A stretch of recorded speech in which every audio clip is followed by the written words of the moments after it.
জীবনে বহুত ভিডিও দেখছেন এবং বহুত কথা শুনছেন, প্লিজ একটু দয়া করিয়া কথাগুলো শুনেন ভাই। আল্লাহর দিকে তাকে শেভ করিয়েন না। দেখেন, এটা অনেক কিছু না, এমন না যে শেভ করলে আপনি একেবারে কাফের হয়ে গেছেন, মুশরিক হয়ে গেছেন, এমন না। লজ্জা থাকা উচিত। কিভাবে কাটতেছেন? কিভাবে ক্যাফ মহিলার ওঠে না, আপনার ওঠে, কেমনে কাটতেছেন বলেন? গলা কেটে দিবেন? কাটবেন না কেন? এটা হারাম। এটা কাটো তো হারাম। শুকর খাওয়া কি হারাম? এই যুবক, তুমি দাঁড়াও, সবাই লক্ষ্য করবেন না, ওকে কেউ ভিডিও করিও না, পরে লজ্জা পাবে ইন্টারনেট আসলে। তোমাকে এখন শুকরের মাংস দেবো, খাবা? কেন খাবা না?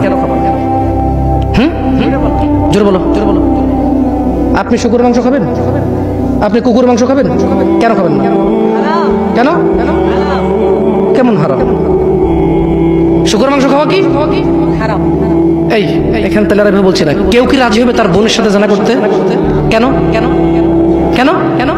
তো নামাজ না পড়া কি? শুকরের মাংস খাচ্ছ না হারাম দেখে নামাজ ছেড়ে দিচ্ছ, তো সেটা তো হারাম। তার মানে তোমার যদি স্বাদ লাগতো আর তোমার বাপ মা যদি শুকরের মাংস খেতে, তুমিও খাইতা, হারাম আর বাস্তা। তোমার বাপ নামাজ পড়ে না যুবক, তাই তুমি নামাজ পড়ো না। তোমার বাপে ভাত খায় তাই তুমি ভাত খাও। পাকিস্তানের রুটি খায় তাই ওরা রুটি খায়।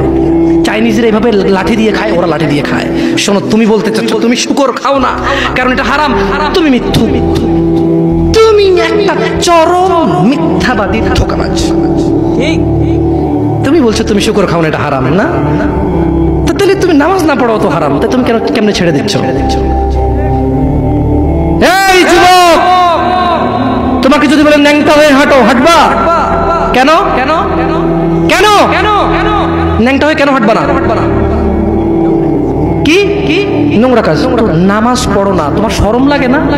শুকরের মদ কি রাস্তায় হেঁটে মদ খেতে পারবে? কার সাহস আছে? এখানে সাহসের অভাব নেই। বাপরে বাপ, এই কথা বলে আবার কারো সাহস জায়গায় দিতে চাই না, তবে অনেকেই চাইবে না। অনেকেই কেন? শরম। কেন? কেন? কারণ কেউ যদি রাস্তা দিয়ে হেঁটে হেঁটে মদ খায়, ওর সাথে কেউ মেয়ে বিয়ে দিবে? কেউ? আপনি রাজি হবেন? রাস্তায় ভাবে মদের বটল নিয়ে হাতে হাতে মদ খায়, এর কাছে মেয়ে বিয়ে দিবেন? কেন? কেন? এটা নির্লজ্জ লোক, মদ হেঁটে হেঁটে খায় ওপেনে। এই ছেলেটাই কিন্তু ওপেনে নামাজ পড়ে না, আপনি মেয়ে বিয়ে দিচ্ছেন। আপনি নাকি ধার্মিক? হ্যাঁ, চিটিং মেশিন। আল্লাহ, আমি আপনাকে বদনাম করতে আসিনি, কিন্তু আপনি মিথ্যুক, এটা বুঝে নেন।